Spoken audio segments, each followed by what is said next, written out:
Assalamualaikum warahmatullahi wabarakatuh. Perkenalkan, saya Saka Nugraha dengan NIM 07319 Saya di sini ingin membuat tugas video UTS batubara. Baik, batubara. Apa itu batubara? Batubara adalah salah satu bahan bakar fosil atau batuan sedimen yang dapat terbakar. Terbentuk dari endapan organik, utamanya adalah dari sisa-sisa tumbuhan yang terbentuk melalui proses pembatubaraan. Unsur-unsur utamanya terdiri dari karbon, hidrogen, nitrogen, dan oksigen. Tahapan pembentukan batu bara adalah batuan sedimen organik yang dapat terbakar yang berasal dari tumbukan, hancuran atau bagian dari tumbuhan yang terhumifikasi dan dalam keadaan tertutup udara.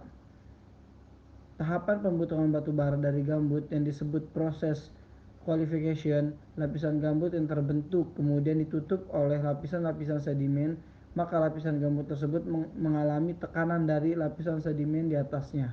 Tekanan yang mengakibatkan peningkatan temperatur.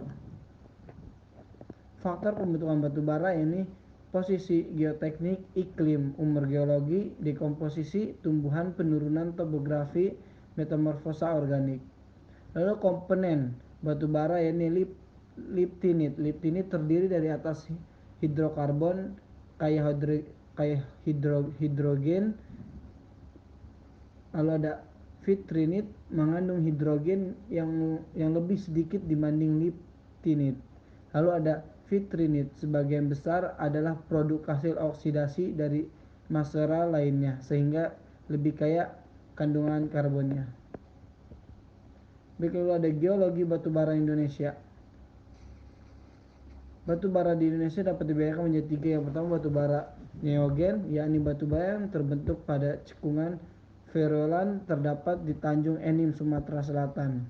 Batu bara delta, yaitu endapan batu bara di hampir seluruh Kalimantan Timur. Lalu ada batu bara polygon, yaitu endapan batu bara yang terbentuk pada cekungan intramontana terdapat di Olimbin, Bayah, Kalimantan Tenggara, Sulawesi Selatan, dan sebagainya.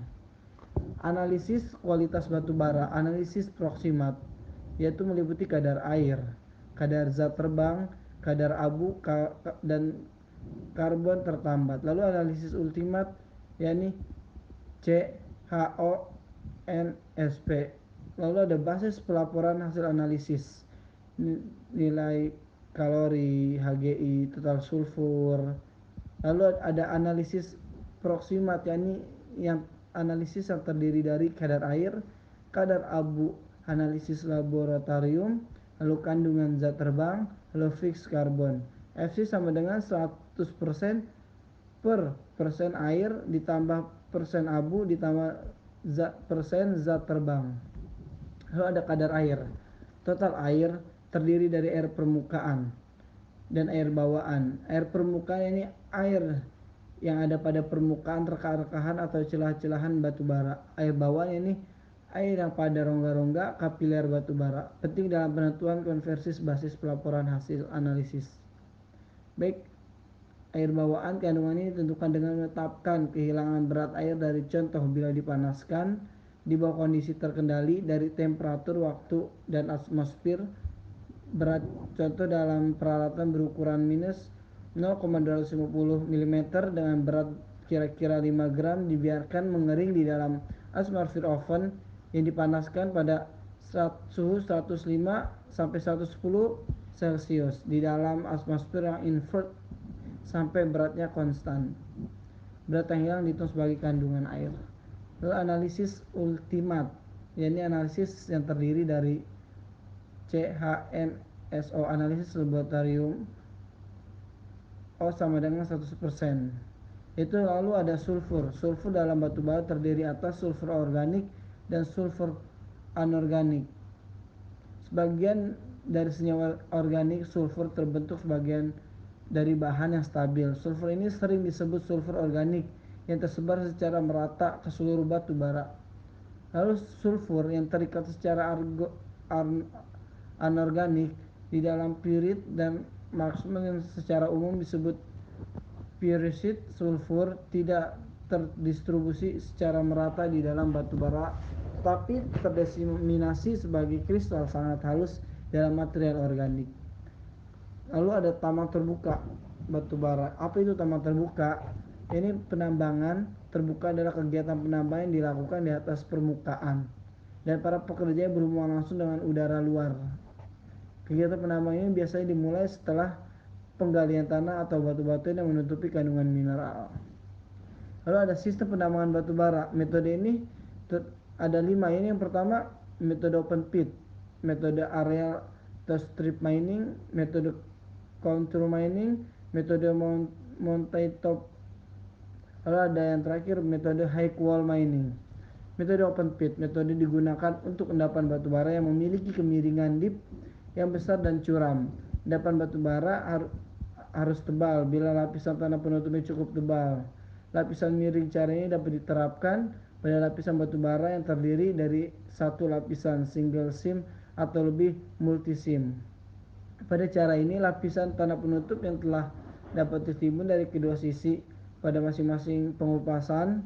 Lapisan tebal pada cara ini membangun dimulai dengan melakukan pengupasan tanah penutup dan penimbunan, lalu dilakukan pada daerah yang sudah ditambang.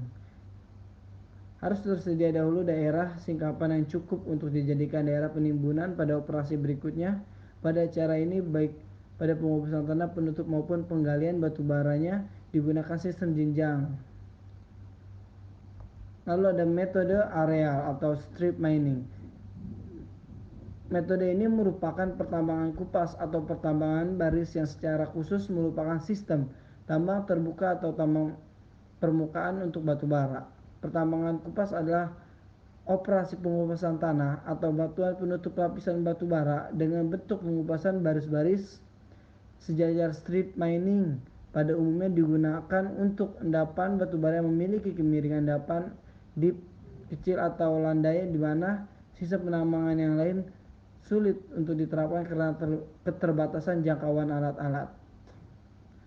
Selain itu, endapan batu bara harus tebal, terutama bila lapisan tanah penutup juga tebal. Hal ini dimaksud untuk mendapatkan perbandingan yang masih ekonomis antara jumlah tanah penutup yang harus dikupas dengan jumlah batu bara yang dapat digali. Lalu ada metode contour mining. Metode ini sangat cocok diterapkan untuk endapan batu bara yang tersingkap di lereng pegunungan atau bukit. Cara penambangan diawali dengan pengupasan tanah overburden atau di daerah singkapan di sepanjang lereng mengikuti garis ketinggian kontur. Kemudian diikuti dengan penambangan endapan batu bara. Penambangan dilakukan ke arah ke tebing sampai capai batas endapan yang masih ekonomis bila ditambang. Lalu ada metode tambang mountaintop remove. Metode ini dikenal dengan berkembang cepat. Dengan metode ini lapisan tanah penutup dengan terkupas seluruhnya sehingga kemungkinan perolehan batu bara sebesar 100%. Lalu ada metode high wall mining. Apa itu metode high wall mining? Ini teknik penambangan terbuka yang digunakan untuk memproduksi batu bara tambahan dari siam yang berada di dalam dinding tambang, baik high wall ataupun side wall, hasil dari stripping mining ataupun open pit mining. Lalu biasanya digunakan stripping mining atau open pit mining yang sudah ditinggal ataupun pada tambang dengan stripping rasio yang tinggi. Alat high wall miner ini diposisikan di lantai batu bara atau di jenjang tambang langsung di depan batu bara yang membentuk bukan persegi panjang yang sejajar dengan seam batu bara. Sebuah remote cutter model didorong dalam keadaan batu bara menggunakan push beam yang juga sebagai alat angkut batu bara keluar mulut bukaan yang kemudian dijatuhkan ke stok pil. Lalu ada metode tambang tertutup. Metode ini adalah sistem penambangan mineral atau batu bara yang pengerjaannya dilakukan di bawah tanah. Seluruh aktivitas penambangan ini di bawah tanah dan tidak langsung berhubungan dengan udara terbuka. Metode tambang bawah tanah merupakan suatu metode yang tidak menggunakan timber atau filling dalam menyangga dinding, baik hanging wall maupun foot wall. Penyanggaan pada dinding dilakukan dengan pilar-pilar baut batuan digunakan penyanggaan lokal. Metode tambang bawah tanah ini ada 4. Yang pertama metode sublevel stopping, kedua metode shrinkage stopping, lalu metode room and pillar, lalu ada metode stop dan pilar. Oke, metode sublevel merupakan cara penambangan biji terletak di antara dua level, di mana penambangan ini dilakukan dengan cara membuat sublevel yang berurutan jarak antara level 100 sampai 200 feet, sedangkan sublevel 25 sampai 40 feet. Cara penambangan ini dapat dilakukan dengan cara overhand atau overhand sublevel stopping. Metode shrinkage stopping merupakan suatu cara penambangan yang termasuk overhand stopping, di mana setiap bagian di bor diledakkan di bagian bawah ke atas. Tumpukan hasil ledakan akan dibiarkan di lantai yang akan dimanfaatkan sebagai tempat pemboran berikutnya untuk menyanggah country rock dan sebagai penyangga batuan samping. Ada karakteristik endapan atau deposit. Yang pertama, untuk endapan biji dan batuan sampingnya keras. Lalu yang kedua, kemiringan pada stop wall atau dinding stop kira-kira sudutnya sampai 600. Yang ketiga, ketebalan antara 1 sampai 30 meter. Yang keempat, bentuk ore body harus teratur sehingga tidak banyak biji yang hilang atau loose ore.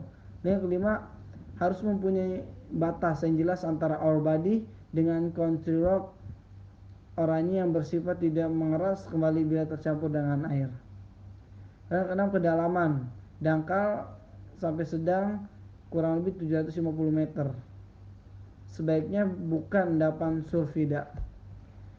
Baiklah, dari metode penambangan room and pillar. Room pillar merupakan sistem penambangan bawah tanah untuk endapan batu bara dengan blok-blok persegi. Ukuran pilar diperhitungkan berdasarkan beban atap atau berat overburden di atas penggalian atau batuan di sekitar penggalian. Istilah room ini adalah batu bara yang digali sama dengan room sebesar 10 meter, sedangkan istilah pilar adalah sebagai penyangga selebar 30 x 30 meter. Sistem penambangannya yaitu dengan sistem penambangan continuous miner, rough bolter, and shuttle car. Metode ini hanya mengambil 30-40% dari total penambangan batubara yang ada. Oleh karena itu, untuk menaikkan reproduksi setelah semua blok tersebut diambang ketika kembali ke jalan utama dekat shaft, pilar-pilar ditinggali kekikis sedikit. Selama proses ini tidak boleh ada operator yang berada di bawah atap batuan karena semua telah dikendalikan oleh remote dari jauh. Cara penambangan ini diterapkan untuk endapan dengan kondisi endapan cukup tebal 3-6 meter, join atau clad tidak banyak sehingga tidak mudah runtuh, tidak banyak disisip tanah liat. Baik, lalu metode stop and pillar. Pembongkaran dilakukan secara maju advancing terhadap biji horizontal yang kurang dari 3 meter sehingga kondisi tersebut tidak memungkinkan penambangan underhand maupun overhand. Endapan yang lebih tebal dari 3 meter maka dilakukan berjenjang dengan tebal maksimum 13 meter. Penyanggaan atap dilakukan secara permanen atau semi permanen. Pilar dari biji itu tersendiri kadang-kadang diperkuat dengan semen di sekelilingnya. Spray cement, pouring, and cement. Metode stop and pillar. Lalu karakteristik endapan. Kekuatan biji moderat sampai kuat, kekuatan batuan moderat sampai kuat. Bentuk endapan tabular atau lensa. Kemiringan endapan datar atau kurang dari 300. Ukuran endapan penyebaran cukup luas dengan tebal moderat. Kadar biji rendah sampai moderat. Keseragaman biji bervariasi yang berkadar rendah di tinggi sebagai pilar. Kedalaman dangkal sampai moderat pada batuan komponen kurang dari 900 meter. Pada batuan yang sangat kuat bisa sampai 1000 meter. Karakteristik endapan. Siklus operasi konvensional. Drilling, pemboran, pneumatic airlock, blasting, peledak, anvo atau slurry. Secondary brigade, drill and blast, loading pemuatan, front and loader, close LHD, haulage, pengangkutan truk, rail, belt conveyor. Baik, terima kasih dari saya. Kurang lebihnya mohon maaf.